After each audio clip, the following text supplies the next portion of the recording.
he has seen in 35 years. That does not, I tell my friend, bode well for bipartisan cooperation on a piece of legislation that nobody in the committee had read. So I asked my friend, do we expect to bring that bill up under those conditions in the near term? And I yield to my friend. I thank the gentleman. Mr. Speaker, first of all, we expect to vote on the bill the week of the 13th. I think there will be adequate time for members to review the bill and the text. To the gentleman's concern about Mr. Rahal's inquiry last night in committee.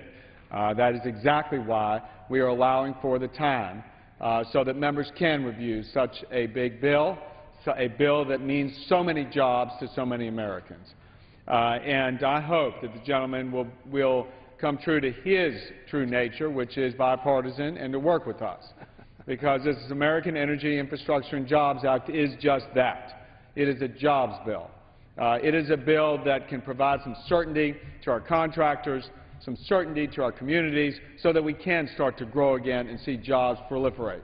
But I find it ironic that the gentleman complains about paying for it, because he talks about the ways of our wanting to open up our resources, our resources offshore, our resources in ANWR, as number one, an attempt to allow America to develop finally a national energy policy, but to also promote jobs. The gentleman knows as I do, the energy sector provides an awful lot of jobs in plenty parts of this country and can do a lot more, and is willing, private capital willing to deploy to create jobs.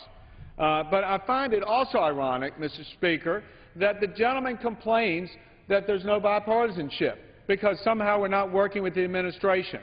Well, the administration's been absent on all of this. They're not interested in working with us to create a product where we can see jobs created. As you can see, the Secretary sits in his office and opines and attacks the bill, saying it is all the negative things that he said. Now, that's not a way to collaborate and work together, and the gentleman knows that as well. The gentleman knows that that is certainly not how things have worked in this town if you want to produce a result. So the gentleman can claim the mantle of wanting to work together, and the administration, the poor administration, is being trampled by some action here. He knows good and well, Mr. Speaker, that this administration has been absent in so many of the discussions on so many important issues. And the fact that we differ on policy, yes. But I think the gentleman also knows that reasonable people can disagree. But that doesn't mean that we can't work together to find some things that we agree on. And certainly we agree on jobs. The gentleman says we agree on small business. I'm looking for his support of that small business tax credit bill.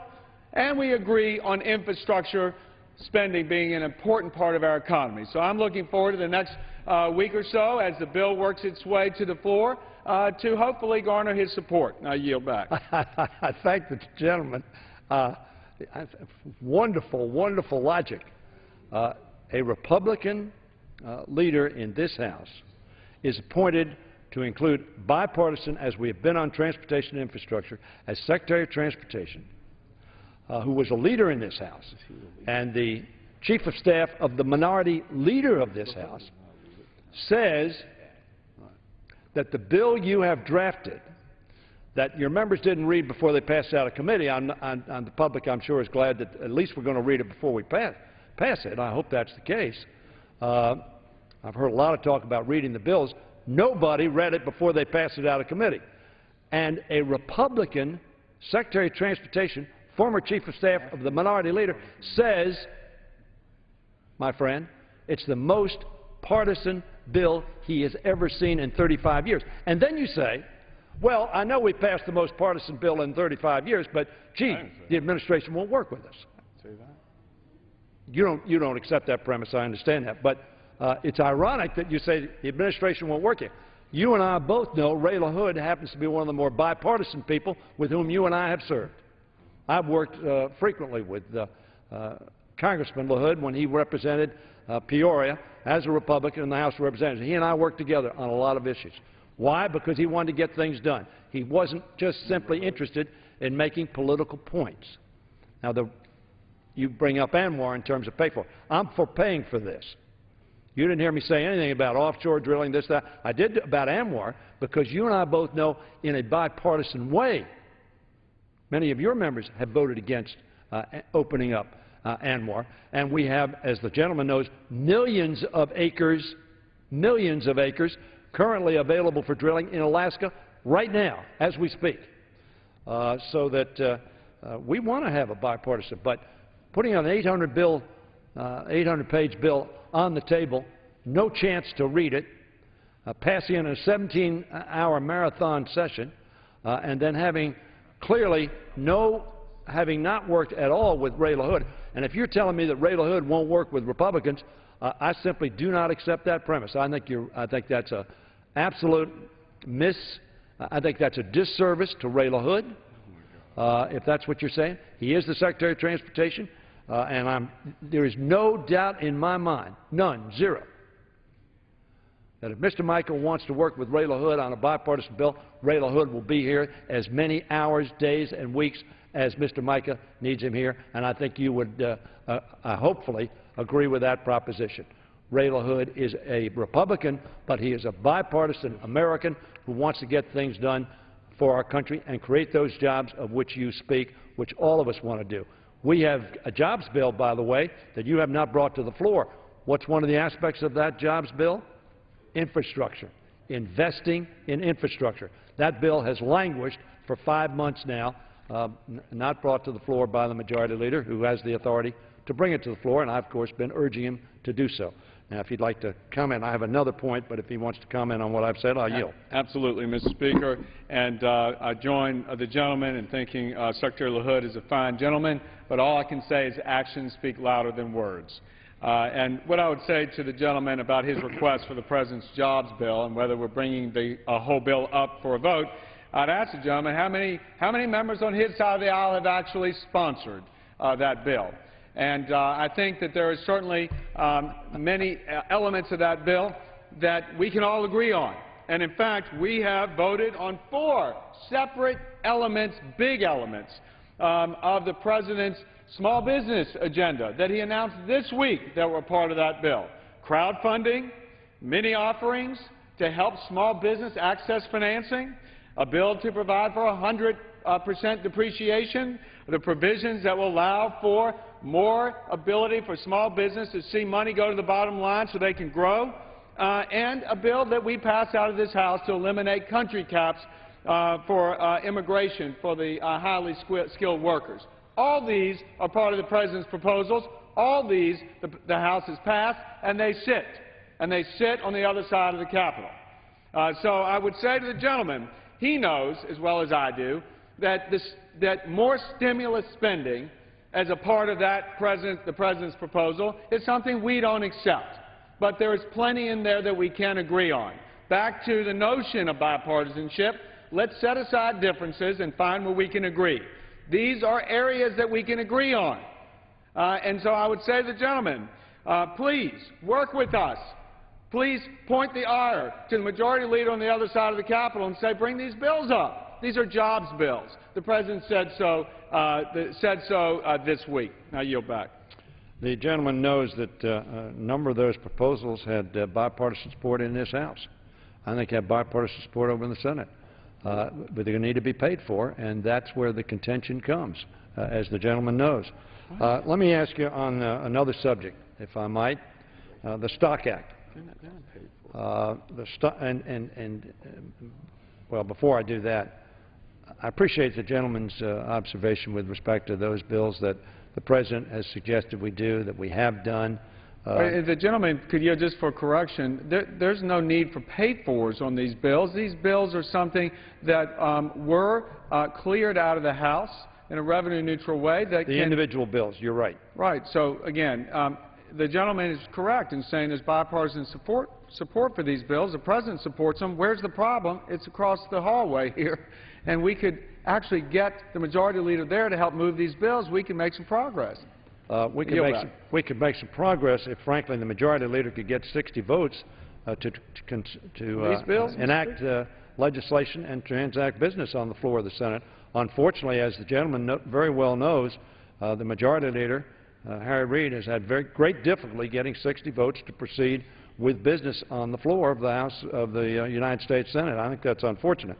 But let me move on, because the gentleman went from infrastructure bill, which Secretary LaHood said was the most partisan bill he's seen in 35 years, shifting to the jobs, on which we agree.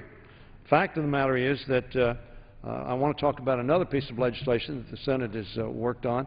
We have a bill here. We've asked that it be taken from the floor, from the desk, put on the floor, and that's the Stock Act. The gentleman has expressed support for the Stock Act. I'm hopeful that we can pass a House bill and then go to conference with the Senate on a bill in the near future. Can the gentleman comment on that? The gentleman yields. You know, it has always been my intention to try and act with dispatch on this very important issue and to get the President a bill that he can sign as quickly as possible. Again, the underlying notion is, as the gentleman believes, we need to make sure that the people that send us here know that we are acting and abiding by the trust that they place in us. That's what the Stock Act is about.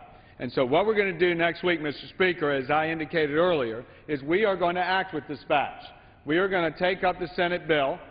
We are currently reviewing the actions the Senate took on that bill, and we intend to strengthen that bill.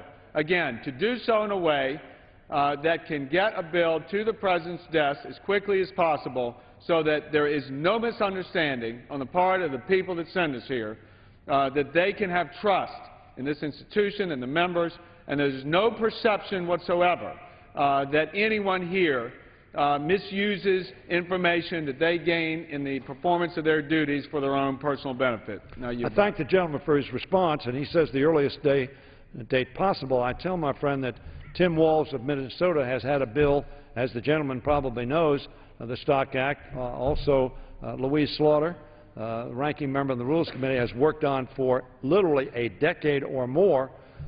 So we have legislation which is available to take, frankly, from the desk, pass that, and go immediately to conference with the Senate. The gentleman indicates he wants to change the Senate bill. I think that may be appropriate, but if he does, we're going to have to go to conference in any event. So my suggestion is you take Tim Walz's bill, act on that, it's a House bill, and then we go to conference on that bill. It seems to me that's the most expeditious way to accomplish what the gentleman says he wants to accomplish in a very quick fashion. I think Tim Walz of Minnesota would be happy to hear that and available to work towards that end, along with Louise Slaughter. I thank the gentleman. I yield to the gentleman. Mr. Speaker, I'd say to the gentleman, first of all, I know the gentleman likes to talk about past Congresses. When he was House Majority Leader, he did not bring this Stock Act to the floor, and it was a submitted bill. So let's set the record straight. This Majority Leader is going to bring the bill, a Stock Act bill, to the floor next week. And I would also say, Mr. Speaker, that Mr. Walz's bill actually would weaken the Senate bill. And it is our intention to pass and get to the President a workable, strong bill that makes sure we're delivering on the promise that we've made to the people that send us here. And I hope that the gentleman, and I know he wants to join me in the effort to reinstill the confidence in the public that we are abiding by that trust. Yield back. Mr. Speaker, I think certainly that all of us hopefully agree with what the leader has just said. We clearly want to make sure the American public has confidence and trust in the actions we take and are not driven by personal interest but by public interest, by a concern for the welfare of the people we represent in our country. And with that, I will yield back the balance of my time. Gentleman yields back his time. Purposes, gentleman from Texas, seek recognition. Purposes, gentleman from Virginia, seek recognition. Mr. Speaker, I ask unanimous consent that when the House adjourns today, to adjourn to meet at noon on Monday next for morning hour debate and 2 p.m. for legislative business. Without objection. What purposes, gentleman from Texas, seek recognition. Mr. Speaker, I request unanimous consent to address the House for 1 minute to revise and extend my remarks. Gentleman is recognized for 1 minute. Mr. Speaker, Iran is rapidly building a nuclear weapon. Recent reports reveal that Israel may be preparing to attack Iran. Some critics, including the United States, say that Israel should not attack because it would derail the sanctions process. But sanctions are not fully accomplishing their objective. Russia, China, India, and even Japan all continue to buy Iranian oil. For Israel, a nuclear-armed Iran threatens its very existence. Ahmadinejad, the little fella from the desert, says he wants to wipe Israel off the map. Experts agree that Iran soon will have the power to do that. Israel has the right to defend itself, the right to be left alone, and the right to prevent its annihilation. Iran cannot get nuclear weapons. Mr. Speaker, the greatest hope for the world is a regime change from within by the people of Iran. The United States should verbally support the good people of Iran in changing their dictator, but the world should be prepared for nuclear mischief by that tyrant, and that's just the way it is. I yield back. Gentleman yields back. The chair will receive a message. Mr. Speaker, a message from the President of the United States. Mr. Speaker, Mr. Secretary. I am directed by the President of the United States to deliver to the House of Representatives a message in writing. Thanks. What purpose does the gentleman from Tennessee seek recognition? To address the House for 1 minute. Without objection. Thank you, Mr. Speaker. On Wednesday, 1st of February, begins Black History Month, and on that day I introduced a proposal to have a Congressional Gold Medal issued to all civil rights workers, not to each one individually, but collectively. Black History Month celebrates the history of African Americans in our nation, and a gold medal for civil rights workers is so appropriate because the people who fought for civil rights had to fight their own government to get the rights that were embedded in the Constitution for others, and that specifically said that they were 3/5 people and that slavery should exist in this country. And Jim Crow laws that were passed and approved by this Congress and by the state legislatures continued that for another 100 years. So the people like John Lewis and Robert Filner who serve in this House, the people engaged in the sit-ins and the marches that challenged our system and showed it to be wrong and forced it to change itself, not just Dr. King, but the Julian Bonds and the farmers and the Inneses and the Belafontes, they deserve recognition. And they should be recognized by this Congress for what they did, because they took a wrong in America and they righted it, and they continue to serve and make this country greater for all people based on the principles of the United States Constitution and the Declaration of Independence that don't really fulfill their destiny without the efforts of the civil rights workers who have made the work of Jefferson and our founding fathers true. I yield back the balance of my time.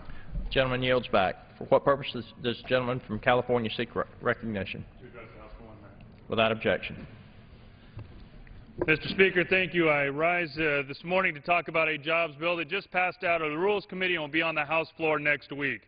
H.R. 1734 is a bill that will address all of our civilian properties across the nation, things that we don't need, identifying properties that can be redeveloped.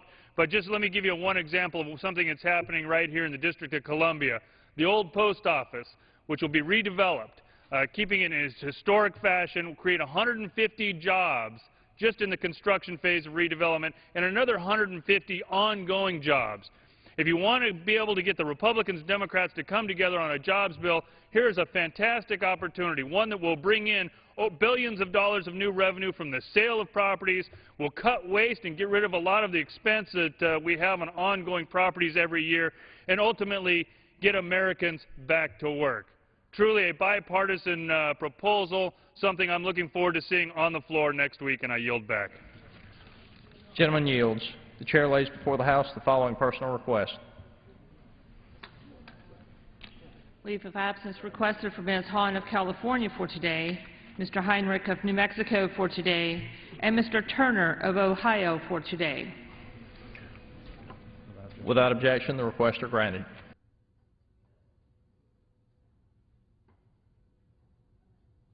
Lays before the House a message.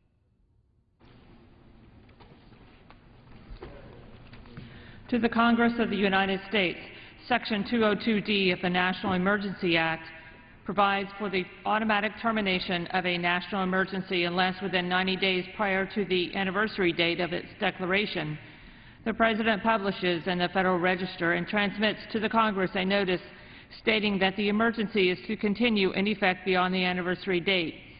In accordance with this provision, I have sent to the Federal Register for publication the enclosed notice stating that the national emergency declared in Executive Order 13396 of February 7, 2006, with respect to the situation in or in relation to Côte d'Ivoire, is to continue in effect beyond February 7, 2012.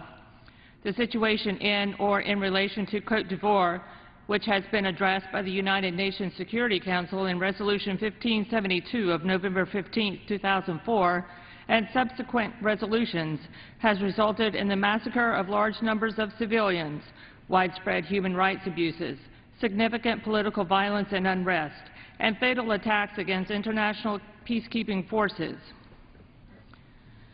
Although considerable progress has been made, the situation in or in relation to Côte d'Ivoire continues to pose an unusual and extraordinary threat to the national security and foreign policy of the United States.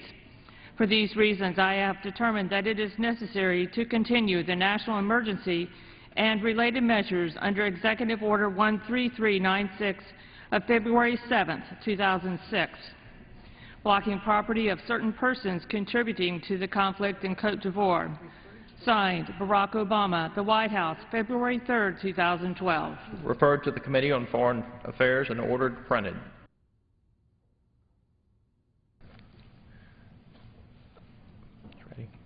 Under the Speaker's announced policy of January 5, 2011, the gentleman from Texas, Mr. Gomer, is recognized for 60 minutes as the designee of the Majority Leader.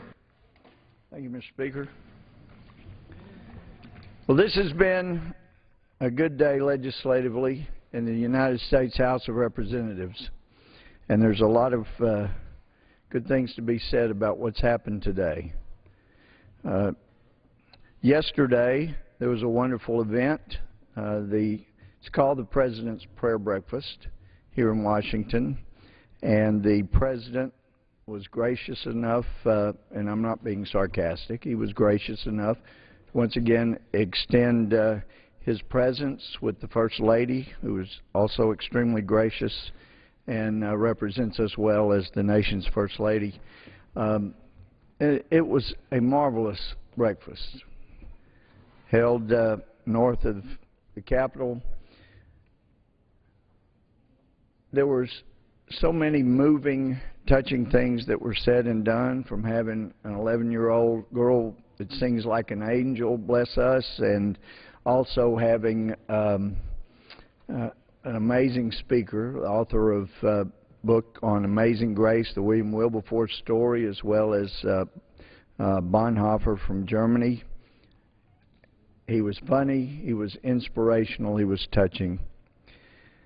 One of the things that's been such a blessing over the 7 years I've been in Congress has been on Thursday mornings, 8 to 9 o'clock, members of Congress from both sides of the aisle come together for an hour of sharing breakfast, but sharing our Christian faith and listing prayer requests and praying, singing hymns of faith, and hearing on an alternating basis from Republican and Democrat. I know people hear what goes on the floor and assume that members on one side of the aisle must absolutely hate members of the other side of the aisle.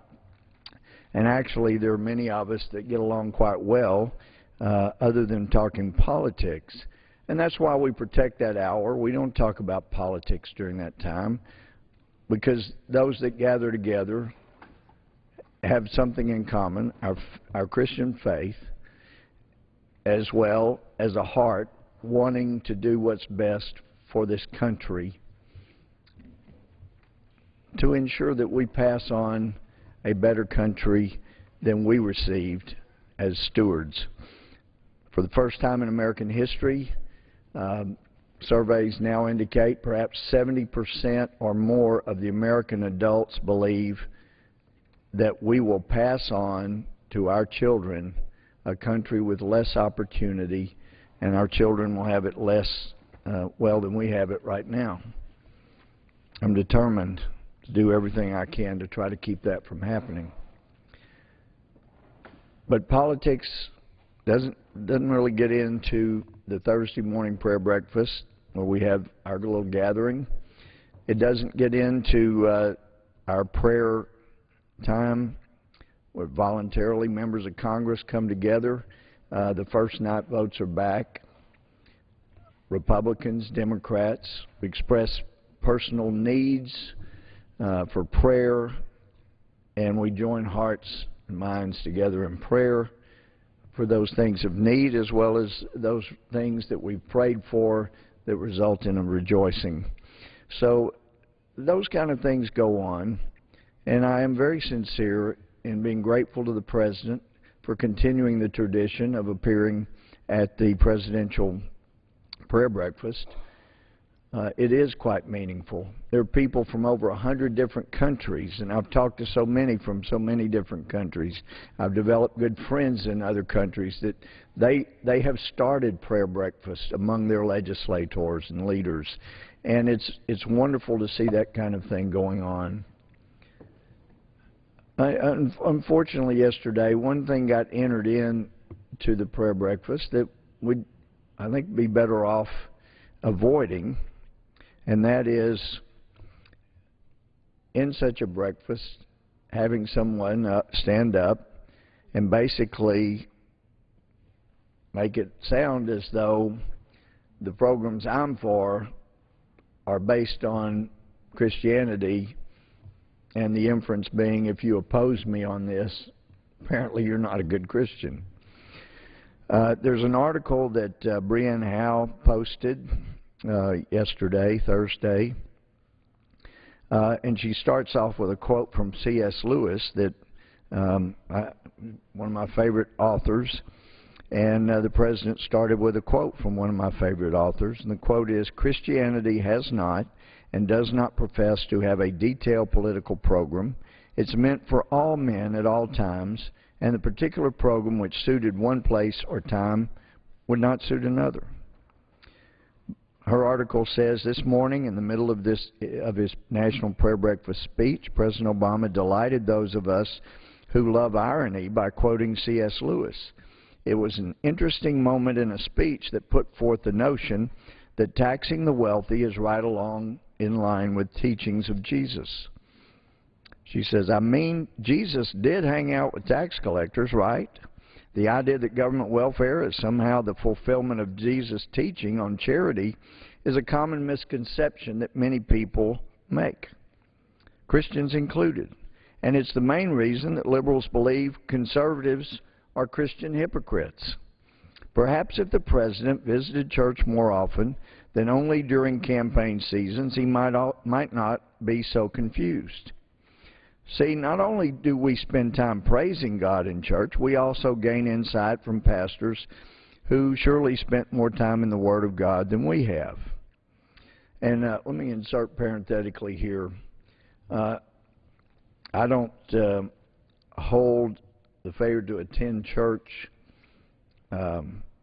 against any president, because when you look at it, when a president comes to church, if they go to a graduation, they change the whole complexion. They force everyone else there to go through metal detectors and all of this just so one man can come and worship. So at times, it may even be admirable not to go to church and force people to that.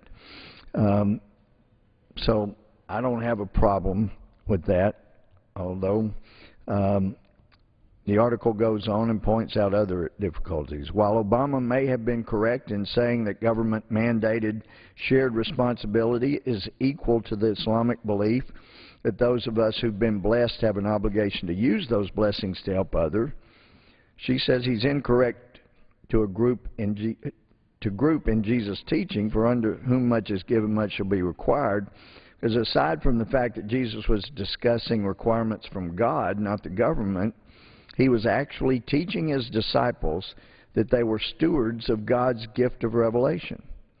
The requirement was to spread the good news of Jesus Christ. It's the crux of Christianity that Obama seems to miss. Jesus came because we were imperfect. We could never fulfill all the requirements that the Pharisees loved to lord over the people. Jesus' coming ended the rule of law and began the acceptance that our only way to God was through him. Yes, Jesus very much emphasized the importance of giving to the poor, but as a reaction and joy to what we've been given, not because of a law. Giving out of obligation, she points out, is not truly giving.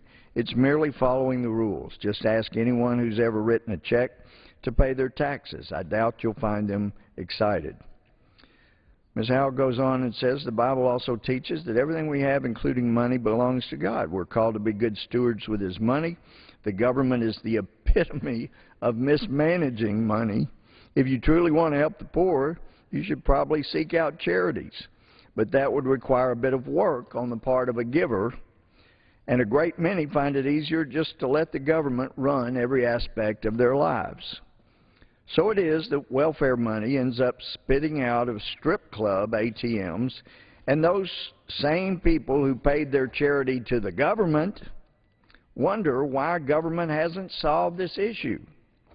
Perhaps they should ask the 27 Democrats who voted against stopping welfare checks from being used at strip clubs, casinos, and liquor stores.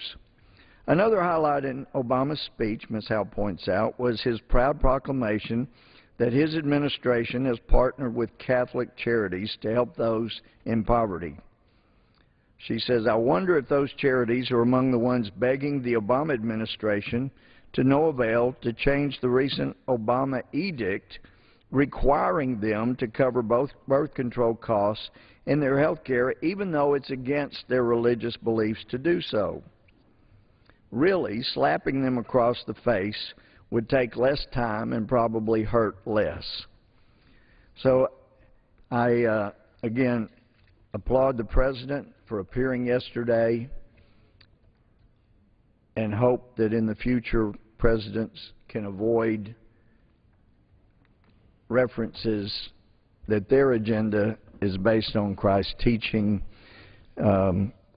which clearly would indicate belief that those of us who oppose some aspect of governmental taking and governmental running everything in our lives, that we're the ones who are being non-Christian or being hypocrites. Because the fact is, you know, though Jesus did say, render unto Caesar what is Caesar, he also indicated, as his relationship with Zacchaeus would show, that you're supposed to be responsible as members of the government. And Zacchaeus was so excited about having Jesus come that apparently it showed in his life and his exuberance. And not only did his life completely change from having met Jesus, he actually, after that Jesus came into his life, decided the appropriate thing for him as a governmental tax collector would be to cut taxes. Not only did he cut taxes, he actually gave a 4-to-1 rebate to those from whom he had taken too much. So if our government's looking for an example to follow, perhaps doing what Zacchaeus did after he met Jesus would be a good way to go. Government is supposed to be responsible. Those of us in government do have an obligation as stewards of this country to provide for the common defense and make sure that our own internal financial policies do not bring this nation down, that we're stewards with this great country so that young people, some of them here, will have a country even better with more freedoms and more opportunities. And every generation up till now has done that and provided the next generation with more opportunities than they have.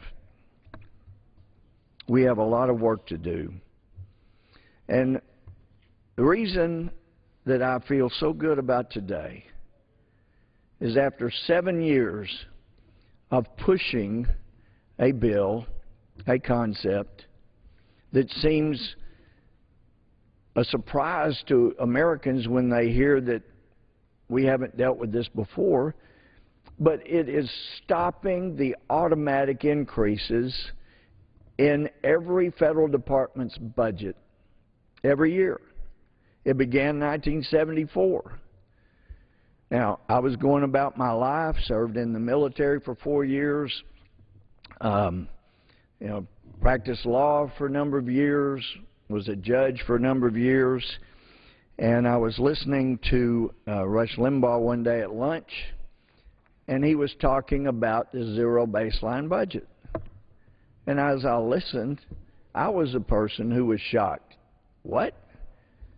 Our federal government can't balance its budget, and yet it has automatic increases every year in their budgets? Well, this is a no-brainer. Just stop the automatic increases. And at the time, Republicans were in a majority. Even though there was a Democratic president, Newt Gingrich and others here showed that if you are persistent and you send the president a balanced budget, he may veto it once, he may veto it twice, but you keep sending him back a balanced budget, eventually you'll even get Bill Clinton to sign on because he sees the will of the American people is behind Congress and not behind a president who's going to keep vetoing a balanced budget. So they finally got a balanced budget signed into law. And they balanced the budget. But they never eliminated the automatic increases. And one of the things that got me to thinking about, probably the main thing that first started me thinking about running for Congress, was the need to change legislation through which this country, since the 60s, has provided incentives financially to prevent people from reaching their full potential. So that if a young girl gets bored with high school and she drops out of school and has a baby, instead of having financial incentives, because we know, having the gift of history behind us, we know that if she finishes high school, she will make more during her lifetime than those who don't finish high school. The statistics are so clear. So why wouldn't we want to give her incentives, despite the hardship of trying to finish school with a child? Give her incentives, help her get through high school so she can start reaching her God-given potential. Don't give her incentives to stay out of school and keep having child after child. I had one woman who had had 15 children, didn't even know where they were, but she had been getting 15 checks. Our government gave her incentives to do that. Now, it's one thing when people choose a way of life that keeps them from reaching their potential, but it's quite another when we as a federal government put in place incentives to keep them from reaching the potential that they have. And one of the things that hurts so much during a downturn economy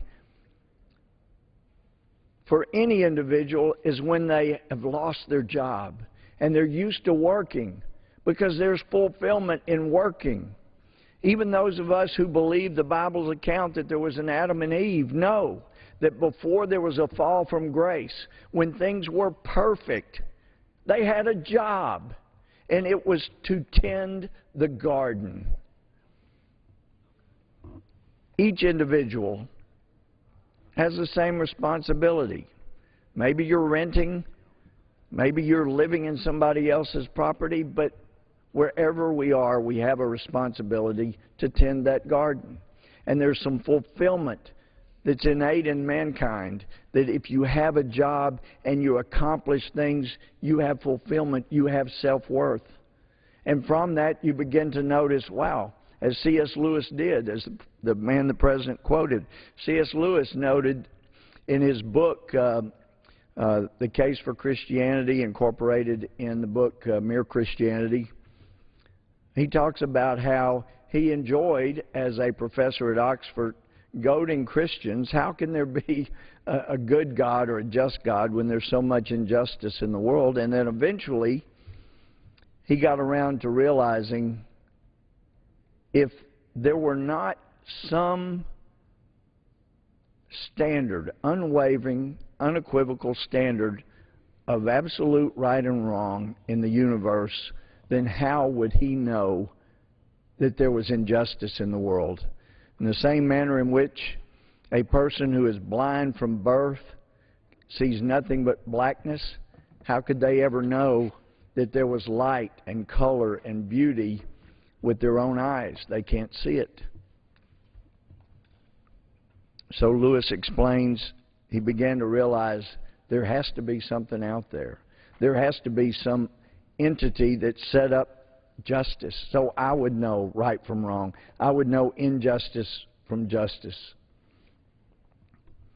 And yet, here we are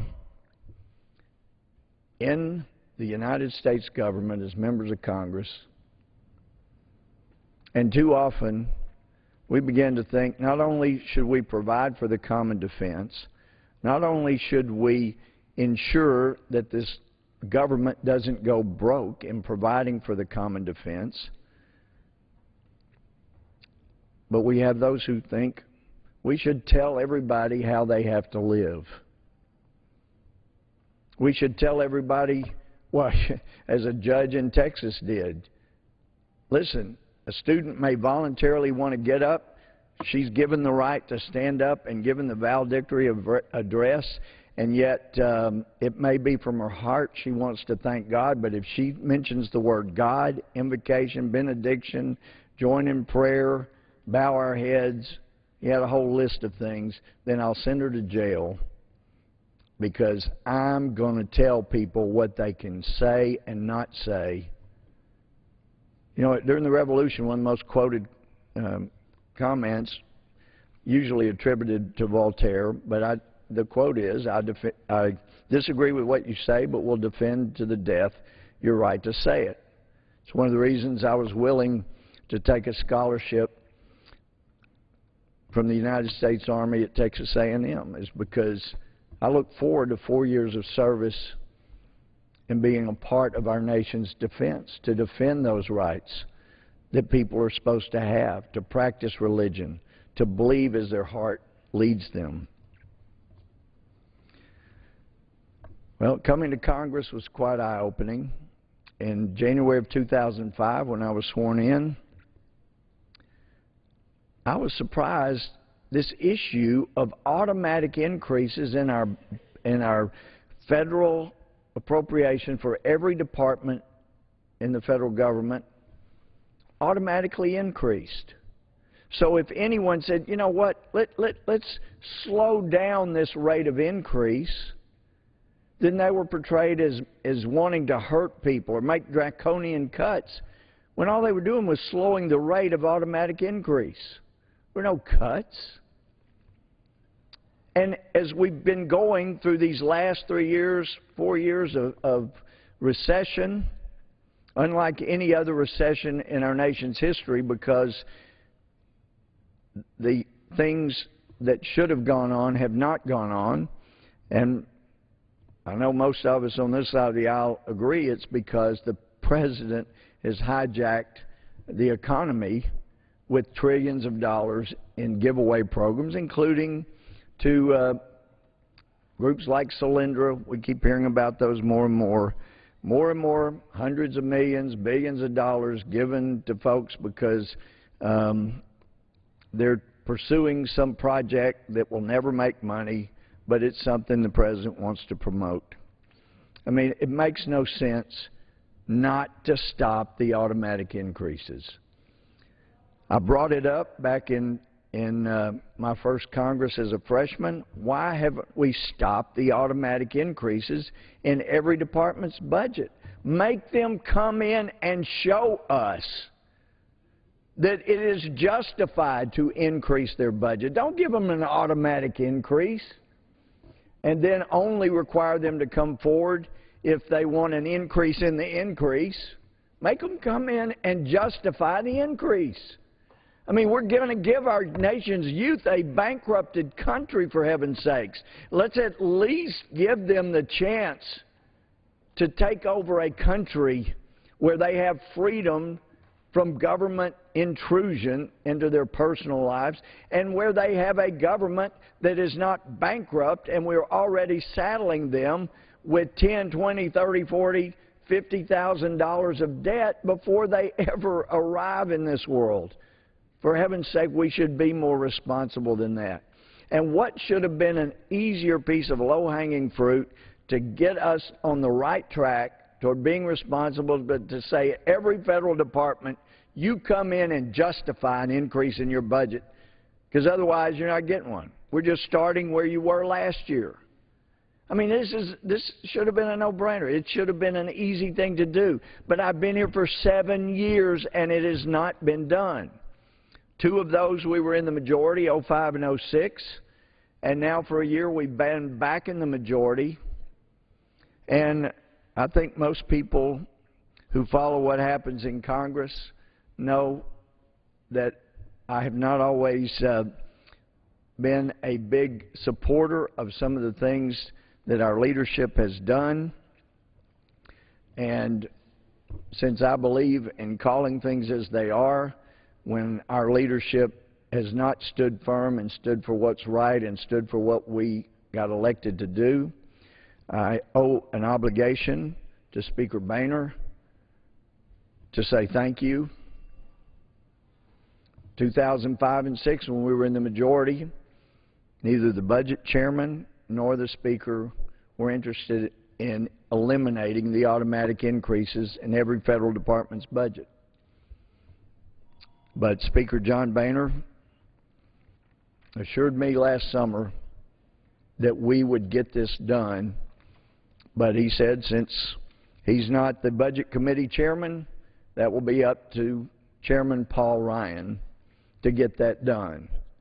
Well, lucky me, because Paul Ryan, it turns out, back before I ever got to Congress, had, with our good friend Jeb Hensarling, been pushing an end to the automatic increases in every federal department's budget. And yet, even in a Republican majority before I got to Congress, that bill did not get passed.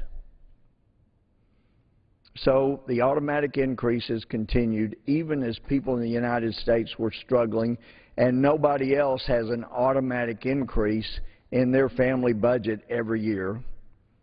And the more responsible thing to see, and I've discussed this with Chairman Paul Ryan, he has struggled with this over the years while he was not chairman of the Budget Committee, that really we should do more oversight over federal departments. How are you spending your money?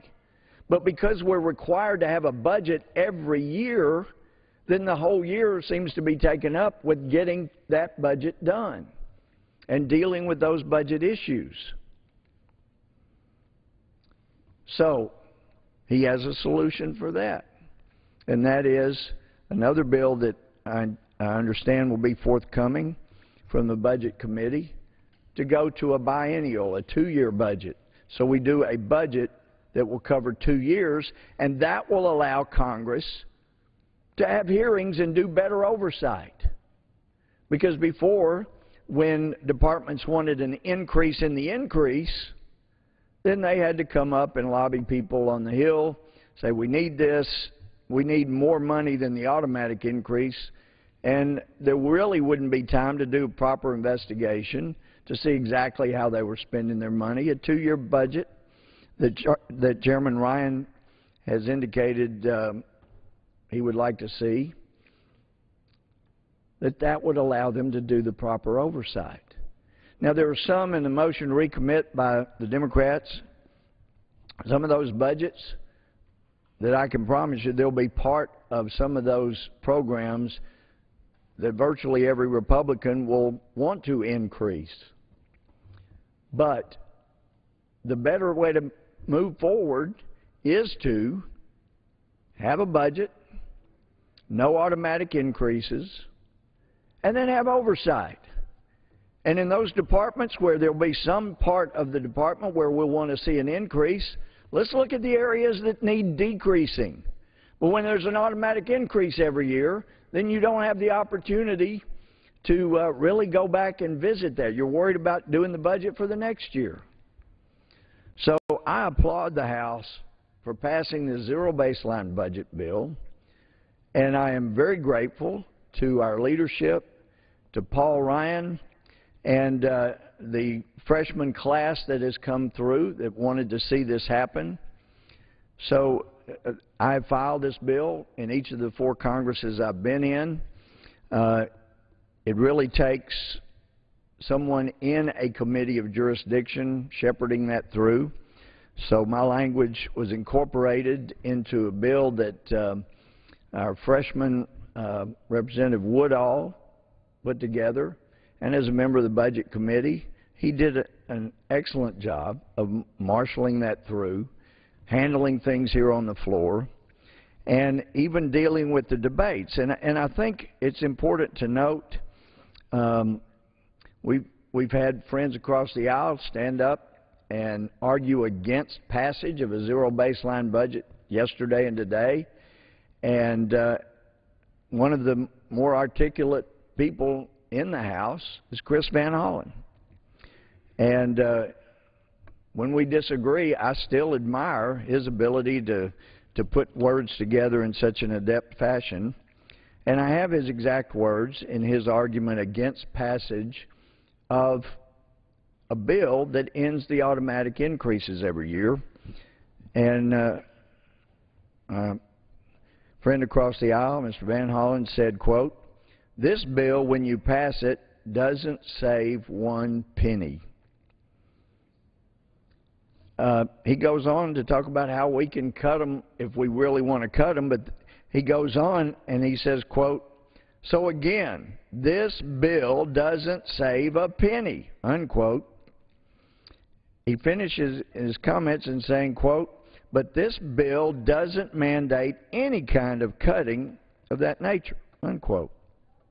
So I was interested when our colleague across the aisle, Representative DeLaura, came to the floor, because she stated in arguing against the zero baseline budget, she said, quote, "At its heart, this bill is a backdoor attempt to enact the same radical cuts the majority attempted last year, and to further reduce the spending caps agreed to in last August's Budget Control Act." She says, by eliminating inflation from our official budget considerations, this bill represents a freeze on all discretionary programs that over time would become a devastating cut to critical programs. She said within 10 years, all discretionary programs would see their funding slashed by as much as 20%. And she references this dangerous cut.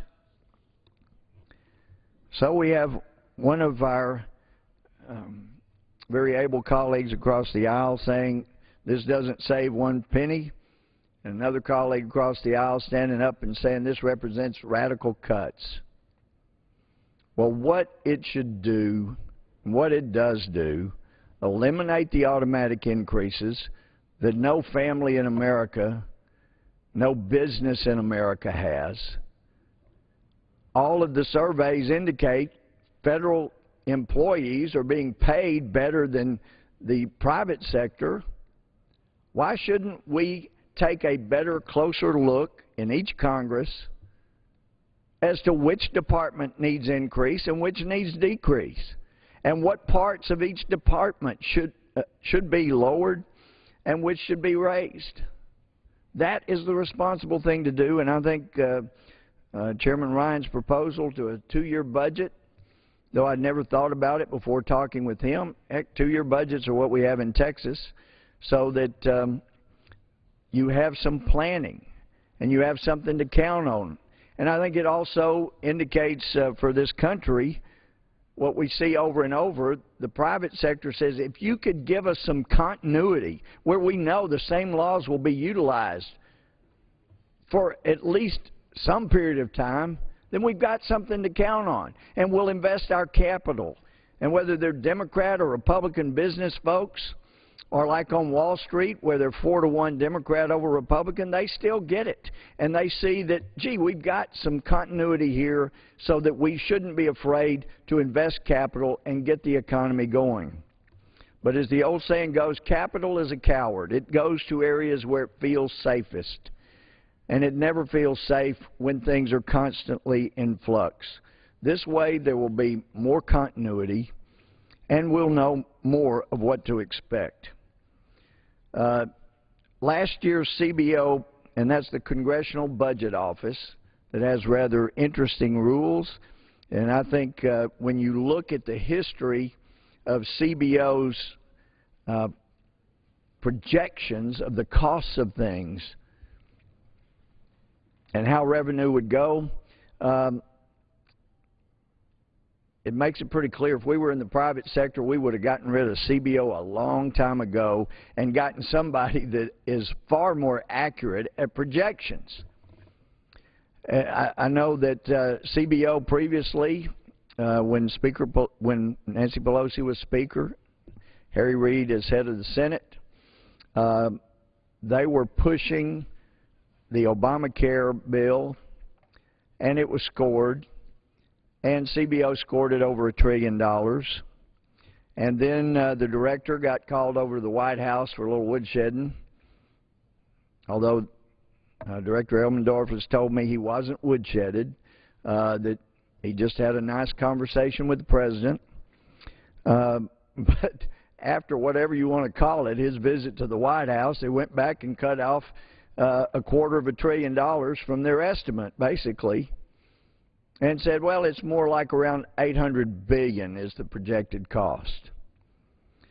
Well, some of us weren't terribly surprised after it passed that CBO then came back and said, even though the president had said it would cost less than $1 trillion, and we had projected it would cost more than $1 trillion, and then the president asked us to lower it, and we took a new look and we lowered it to around $800 billion. Now that it has passed, after the president's promises everybody had cost less than $1 trillion, now it's passed, we look at it, and you know what? It's really over $1 trillion that it will cost us. Well, so if we want to keep faith in CBO and really figure out how much we can trust them, then maybe that is a good indication. That any projection from CBO should be looked at with a factor of plus or minus 25%. They give us a projection, but they may be off by 25% too low. They may be off 25% too high. So really, you have about a 50% chance of the CBO just really missing their mark. If we were in the private sector trying to balance budgets where you have to there, unless you get government bailouts, you wouldn't allow anything to get money, your hard-earned money, that doesn't come closer than a plus or minus 25% rate of failure. Plus or minus 25% margin of error for any government entity should require us to get rid of it and figure out new rules for scoring bills and develop an entity, even if it's in the private sector where they do a far better job. Certain people, some are terrible, and that's why they go broke, but some are quite good and a whole lot better than 25% plus or minus margin of error. Now, some have said, well, this is going nowhere in the Senate. We've cut out the automatic increase in the House, but as everybody knows, it's got to pass the Senate, and then you got to get a president to sign it. Well, this is an election year, and it's amazing sometimes what people will do in an election year because they know the people expect it, that they might not do in a non-election year. We're told there may be 20 or so Senate seats that could possibly go either way. So I would hope that as my friends at Freedom Works Heritage Action, other places, as they start putting the heat on the Senate to be responsible. No more automatic increases in every department's budget. My God, you need to take a look at those budgets before you increase it one penny. See if it needs to be cut. See if it needs to be increased. That pressure starts being brought to bear on the Senate. I would hope that the Republican leader would make clear in writing to the majority leader, Harry Reid, that we have at least 47 people ready to vote on this bill, and then the pressure goes on the Democrats who are in tough election cycles. Well, are you going to be supporting these automatic increases? And are you going to stand with Harry Reid and prevent this from coming to the floor of the Senate to make us more responsible as a government and force us to look at each department and determine whether they need an increase or not? Or are you just going to go along with the same old automatic extra spending every year like no other American can do? And I have that hope that springs eternal in the human breast, and I hope I keep it till the day I die. But I believe we have a real opportunity to get it through the Senate, to have enough, at least 60 senators, do the responsible thing in a bipartisan way, follow the lead of the House. That couldn't have been done without all these wonderful fresh faces like Representative Woodall. Follow the lead of the freshmen who have now, for the first time in all these years, said, you know what, no more automatic increases. I think it's a harbinger of good things to come. I'm greatly encouraged as we start, at least early in this year, such a great bill. And I don't know how long the wonderful people of East Texas, I love with all my heart, I want to live around all of my life. I don't know how long they'll allow me the honor of representing them here, but I think there is also a message here. It may take 7 years to keep pounding on an issue, but when it's the right thing to do, when people are struggling across America to pay their bills, and they've had no automatic increases. In fact, I've talked to people, and they indicate they're Democrats, and they say, please help us. You know, we're having such a tough time. We've just been cut in our pay. So could you cut us a little slack from Washington? We owe it to those people to quit spending so much so they can have even a little more of their budget.